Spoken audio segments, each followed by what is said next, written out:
Oi, povo. Olha só, eu disponibilizei lá no nosso ambiente virtual os slides sobre introdução à administração financeira.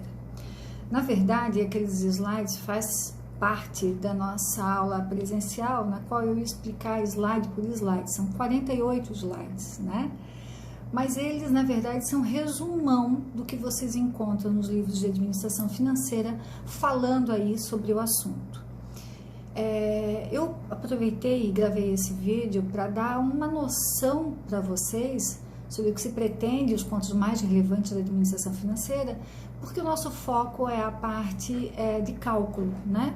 E é por isso mesmo que na aula, nesta aula da semana, a gente vai fazer uma atividade em grupo, à distância, cada um na sua casa, mas vamos fazer uma aula aí para resgatar esses conceitos e essa parte teórica, ok? O slide, ele tá lá, eu tô olhando ele aqui na minha tela, ele tá lá disponível para vocês no ambiente virtual e também tá no material didático, tá? Ele trata sobre a introdução à administração financeira. Nós elencamos o que envolve uma empresa, né? Quais são os recursos que estão envolvendo sempre uma empresa, porque nós temos recursos materiais, recursos humanos, que são os colaboradores, a questão de tecnologia e os recursos financeiros, que é o que mais nos interessa nessa disciplina de finanças corporativas, tá? O modelo de empresa, ele está vinculado a um modelo, nesse slide, é um modelo de Potter, que é um dos mestres da administração, né? Então, nós estamos sempre cercados por concorrentes, clientes, produtos ou serviços e os fornecedores, que precisam ser administrados agora, nesta oportunidade, pelo administrador financeiro. Nunca esqueçam que o objetivo principal da administração financeira é a maximização da riqueza da empresa, dos proprietários, tá? Não a maximização do lucro. O lucro é uma consequência da rentabilidade da empresa e da boa administração. Mas o foco perene significa eterno, é o que a gente quer a longo prazo, é a maximização da riqueza, ok? No slide número 5, eu coloquei para vocês os três principais pontos que são contemplados pela administração financeira, que na verdade são as decisões de investimento, as decisões de financiamento e as decisões que envolvem pagamento de dividendos ou distribuição de lucro. Outro ponto importante, né, que nós temos que jamais esquecer, e que isso esteja muito claro: o administrador financeiro, ele precisa estar conectado com outras áreas afins. E essas áreas afins nada mais são do que as áreas de finanças, a área da administração financeira e os serviços financeiros. Essas são as áreas principais dentro de uma organização na qual a administração financeira está envolvida como um todo, tá? Claro que existem alguns serviços e algumas carreiras vinculadas a isso, como, por exemplo, o analista de crédito, que precisa muito conhecer a saúde financeira e econômica da empresa, a parte de supervisor de serviços financeiros, corretores de títulos, né, administração de carteiras, analistas. Então, existe uma gama bastante grande que envolve aí os bancos e as companhias de investimento e os seguros. A carreira de administração financeira, ela está vinculada a qualquer tipo de empresa, né? Então, é um momento em que vocês precisariam necessariamente conhecer os preceitos legais para poder, então, aí exercer essa função dentro de uma micro, pequena, média ou uma grande empresa.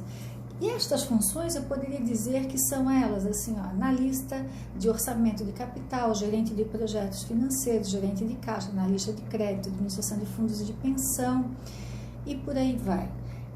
Contas a pagar, contas a receber, a gente vai ver nos slides mais à frente, isso não significa dizer que é a meta ou a missão do administrador financeiro, tá? Isso vai estar vinculado a quem está subordinado ao administrador financeiro. As formas de organização da empresa, elas dizem muito que tipo de administração vai ter. Então, nós temos 3 formas principais, que é as firmas que são constituídas por uma única pessoa, que a gente chama de empresário individual, ou o dito nome popular, que é firma individual. As sociedades por cotas de responsabilidade limitada e as sociedades anônimas, que são as grandes empresas na maioria das vezes. O diretor financeiro, ele teria dois gerentes principais dentro de uma grande organização, digamos assim, né? A divisão principal seria a divisão da tesouraria e do controle, ok? A tesouraria está envolvendo, aí sim, o gerente de crédito, gerente de câmbio, de caixa, o planejamento financeiro, contas a pagar e contas a receber. Ao controle, então, estão vinculados os diretores de tributos, contábil de custos, a parte gerencial, né, e a gerência de informática. Outro ponto bastante relevante é aquilo que nós vimos nas nossas primeiras aulas, né, que é a interpretação das demonstrações financeiras. Então, é claro que a gente precisa ter muito evidente e ter a sensibilidade de saber quais são os recursos que eu tenho para administrar as minhas obrigações de curto e longo prazo e quais são os recursos correntes, circulantes, né? Que tem que estar separado daqueles recursos fixos que a gente chama de ativos permanentes, de ativos fixos, que nada mais é do que os bens e direitos que estão no imobilizado, no investimento e no intangível. Esses, em princípio, não devem ser mexidos para pagar aí os compromissos financeiros. Esses bens, esses direitos, eles servem para gerar riqueza ou lucro para a empresa, mas não para pagar a obrigação, ok? O papel do administrador financeiro é atender às necessidades da empresa com o objetivo de maximizar a riqueza dos proprietários a longo prazo. Esse é o principal papel. Secundário, a administração de custos, a administração de receita, a administração dos lucros da empresa e, por consequência, dos novos projetos que virão. Portanto, a administração financeira, ela toma decisões sobre investimentos, financiamentos, pagamentos de acionistas, de sócios. As funções principais, nós temos três grandes, que é a análise e planejamento financeiro, como primeira, a segunda, administração da estrutura dos ativos da empresa e a terceira, administração da estrutura financeira da empresa. Estrutura de ativos é a administração daquilo que vai ser rentável, que vai ajudar a empresa a ter a sua rentabilidade, vender seus produtos e etc., né? Vejam como exemplo a ideia de adquirir, o projeto de adquirir ou não um equipamento, né? Essa ideia está vinculada no quanto rentável ou no quão rentável ela será para a empresa. Caso contrário, se for um projeto apenas para subsidiar aí, um gosto pessoal do empresário, isso poderia ficar para segundo plano, certo? E a administração de estrutura financeira da empresa é a questão do curto prazo e do longo prazo, né? Obter capital de terceiros ou capital próprio, ou seja, capital de terceiros, pegar dinheiro de bancos, de instituições de crédito, com fornecedores. E a administração do capital próprio seria solicitar aí para que os sócios, os acionistas aportem dinheiro na empresa, né? Seja através de debêntures, seja através da criação de novas ações, enfim, existem outros mecanismos. Uma parte importante que nós já vimos em sala de aula é a análise das demonstrações financeiras, identificando curto e longo prazo, quais a dívida boa, a dívida ruim, isso a gente já viu em sala de aula. Lembrando sempre que a gente precisa analisar o conceito de liquidez da empresa e para isso a gente estaria entendendo se a empresa tem uma boa situação financeira ou não. A conta básica e inicial para fazer esse raciocínio é o capital circulante líquido, o CCL, quando eu pego tudo que eu tenho de bens e direitos em curto prazo, que é o ativo circulante, e diminuo daquilo que eu devo a curto prazo também, que é o passivo circulante. Isso é um dos meios. No decorrer das aulas, por exemplo, na próxima aula, a gente já vai falar sobre os indicadores de liquidez, endividamento e rentabilidade.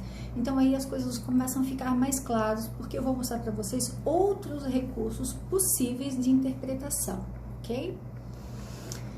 Esses slides que eu disponibilizei para vocês, eles estão trazendo a estrutura do balanço, a estrutura do DRE, com algumas explicações lá dentro para ajudar e facilitar o entendimento de vocês. Depois eu trago a análise horizontal de balanço.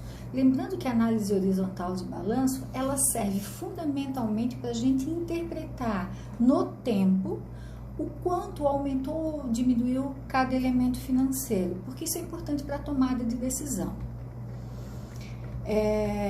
Esses slides que eu disponibilizei para vocês, eles vão trazer outros assuntos pertinentes, como os indicadores, como o fluxo de recursos pela empresa, os índices de lucratividade, coisas que a gente vai ver no decorrer das nossas aulas, tá?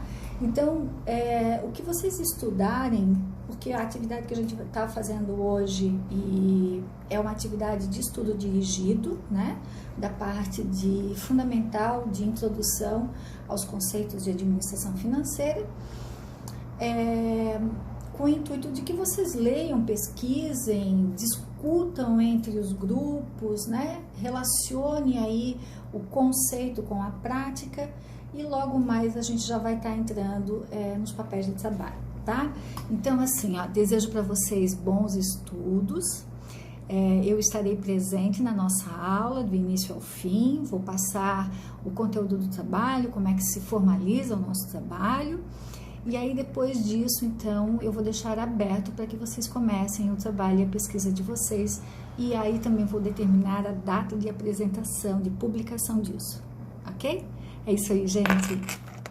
Cuidem-se e logo mais a gente se fala.